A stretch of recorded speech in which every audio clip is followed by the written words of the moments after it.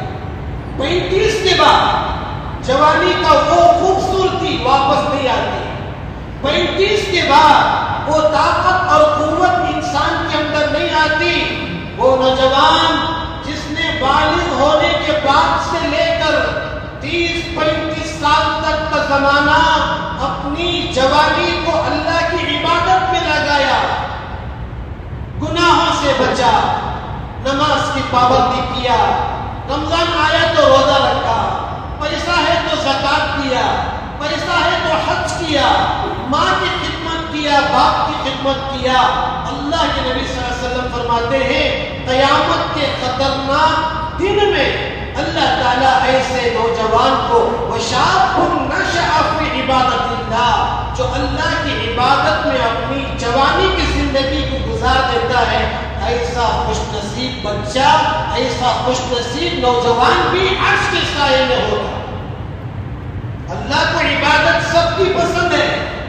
بوڑھے عبادت کرے تب بھی پسند، نوجوان عبادت کرے تب بھی پسند، عورت عبادت کرے تب بھی پسند، عورت کے بچے عبادت کریں تب بھی پسند.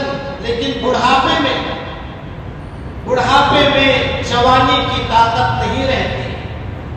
بڑھاپے میں ہم بولتے ہیں تو ٹھیک سے بول نہیں پاتے، سامنے والا ہماری بات کو ٹھیک سے سمجھ نہیں پاتا. بڑھاپے میں سننے کی طاقت کم ہو جاتی ہے.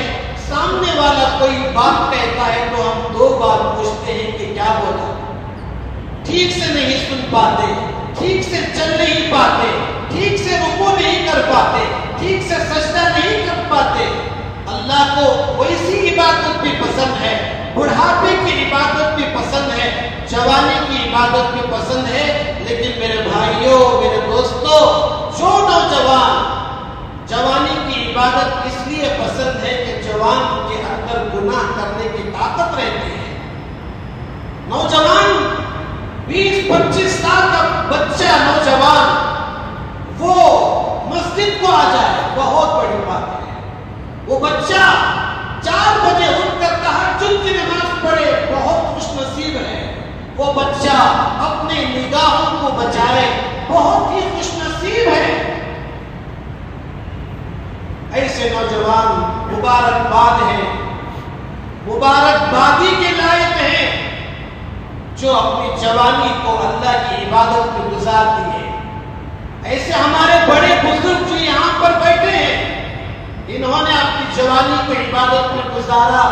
آپ کے لیے خوشخبری ہو، اللہ قیامت کے دن عرش کا سایہ نصیب کریں گے. اور اب جو جوانی کی عمر میں چل رہے ہیں وہ کوشش کریں کہ میں بھی اللہ کے عرش کے سائے میں مجھے جگہ مل جائے. کوئی بڑی بات نہیں، بس اتنا ہے کہ اپنی جوانی کو اللہ کی عبادت میں لگائے. اپنی جوانی کے دنوں کو اللہ کی عبادت میں لگائے. اسود بن یزید ایک بڑے بزرگ گزرے ہیں. اپنی پوری زندگی میں 80 مرتبہ کعبۃ اللہ کا حج کرتے ہیں. 80 مرتبہ کعبۃ اللہ کا حج انہوں نے 80 مرتبہ کیا. اور حضرت مکی بن ابراہیم رحمۃ اللہ علیہ کے بارے میں آتا ہے کہ انہوں نے اپنی زندگی میں 60 مرتبہ اللہ کے گھر کا دیدار کیا. تو 60 سال عبادت میں گزر گئے. 80 سال کے بزرگ 80 سال میں عبادت میں لگائے. اور امام اعظم ابو حنیفہ رحمۃ اللہ علیہ کے بارے میں آتا ہے کہ آپ نے 55 50 پر 5 مرتبہ کعبۃ اللہ کا دیدار کیا.